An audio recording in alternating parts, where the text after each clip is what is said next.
పంచాయతీ సర్పంచ్లు, అదేవిధంగా మరి బీసీ 33% సర్పంచ్లు, వీళ్ళందరి పంచాయతీలో నుంచి నీకు అసలు ఏం అధికారం లేదని చెప్పేసి డబ్బులు దొంగిలించుకుని పోయిన ప్రభుత్వం వైసీపీ ప్రభుత్వం అని చెప్పేసి మీ అందరికీ సెవెన్గా మనం చేస్తాను. కాబట్టి వీటన్నింటినీ కూడా గుర్తుంచుకోవాలి. గత ప్రభుత్వం దళితుల మీద చేసిన దౌర్జన్యాల్ని ఏ రోజు కూడా మర్చిపోకూడదని చెప్పేసి మనం చేస్తాను. అదేవిధంగా నూజివీడు నియోజకవర్గంలోని తెలుగుదేశం, జనసేన, బీజేపీ కార్యకర్తలకి నేను మనవి చేస్తా ఉన్నాను, మిమ్మల్ని అందరినీ కూడా కంటికి రెప్పలా కాపాడుకుంటాను. ఏ ఎద వచ్చినా కూడా మిమ్మల్ని బెదిరిస్తే 2029 కాదు కదా, వాడు పుట్టిన బాబు దిగి వచ్చినా సరే కిందకి మీరు భయపడొద్దని చెప్పేసి మనం చేస్తాను. మీ ప్రాణానికి నా ప్రాణం ఒట్టు వేసి మీరు నిజం అనుకున్న దాన్ని, న్యాయం అనుకున్న దాన్ని, ధర్మం అనుకున్న దాన్ని గొంతెత్తి ప్రజలకు తెలియజేయండి అని చెప్పేసి మీ అందరికీ శివన్గా మాట్లాడుతున్నాను. ఈ దొరకడానికి భయపడే ఎవడు లేడు. ఈ రోజుంది కూటమి ప్రభుత్వం, వైసీపీ ప్రభుత్వం కాదని మీరు గుర్తించుకోకపోతే, వీళ్ళు ఎదురు తిరిగితే మీరు ఇక్కడ బతకలేరనే విషయాన్ని కూడా గుర్తించుకోమని చెప్పేసి మనం చేస్తున్నాం. ఈయన ఒక లెక్క కాదు నాకు, ఈ మినిస్టర్ ఏం లెక్క కాదు. నేను చెబుతున్నా, ఈ మినిస్టర్ ఏం లెక్క కాదు. నేను రౌడీల్లో రౌడీని,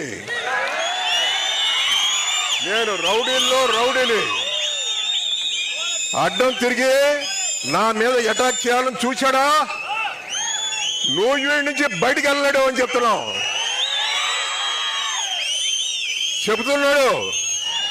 నేను అడ్డం తిరిగితే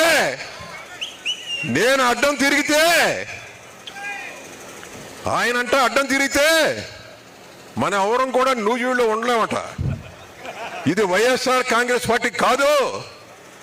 ఇదేంటంటే కూటమి ప్రభుత్వం. అడ్డం తిరిగారంటే నూజివీడులో మీరు బతకలేరు అని చెప్పేసి నాకు వార్నింగ్ ఇచ్చాడు అని చెప్పేసి చెప్తా ఉన్నా. నేను అదే చెప్తున్నా, ఇవాళ అదే చెప్తున్నా. ఎంతో మందిని చూసాం. పాలడు వెంకట్రావు గారిని చూసాం, హనుమంతరావు గారిని చూసాం, చిన్న రామ్ కూడా కదా బాబు, ఆయన ఏం లేదులేండి. ఇవాళ చూసినప్పుడు కూడా ఇవాళ చూసింది ఏంటంటే వాళ్ళు ప్రతి విషయంలో కూడా నన్ను అటాక్ చేస్తుండేవాళ్ళు. కానీ ఈ విధంగా మాట్లాడినోడిని ఎక్కడ చూడ, ఈ విధంగా చిల్లరమల్లరగా మాట్లాడినోడిని ఎక్కడ చూడ. నేనేం పారిపోను. నాది నూజివీడు, నా ఇల్లు ఇదే.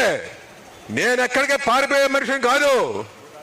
నేను నూజివీడు పొద్దున్న నుంచి రాత్రి దాకా కూడా నా నూజివీడు ప్రజల బాగోగులు చూస్తూ వాళ్ళు ఏదైనా కక్ష సుఖాల్లో ఉంటే నేనేంటంటే నా సహాయ సహకారాలు నేను అందిస్తాను. కానీ నీకులాగానే ఏంటంటే ఎప్పటికప్పుడు విజయవాడ వెళ్ళిపోయి విజయవాడలో మకాం పెట్టి విజయవాడలోనో మాట్లాడతా ఇక్కడికి వచ్చేటువంటి వలస పక్షి కాదు అని చెప్పేసి నేను మీ అందరికి కూడా సభాముఖంగా తెలియజేస్తున్నాను.